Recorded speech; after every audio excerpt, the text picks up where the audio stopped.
آیا به خود تا حال سوال داده‌اید که مفهوم سانتا کلاус یا خود بابای برفی از کجا پیدا شده؟ سلام دوستان، خوش آمدید به کانال ما. پیش از تماشای ویدیو ممنون می‌شدیم اگر به ما ابونه می‌شدید. و بله دوستان، سانتا کلاус یک سیمای افسانه‌ای و رمز جشن‌های سال نو میباشد. او عادتاً همچون یک موی سفید بارش‌های بلند تصویر می‌شود که تحفه‌ها به کودکان می‌دهد.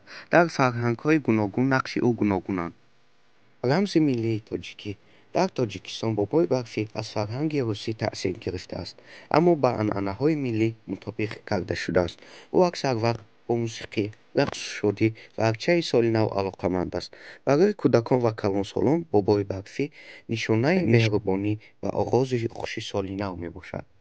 نماد و نمودی بابای برفی: شکل ظاهری او اصلا با لباسهای سرخ با خطهای سفید یا کبود، ریش بلندی سفید، عصای جادویی و خلطه پر از تحفه‌ها تصویر می شود.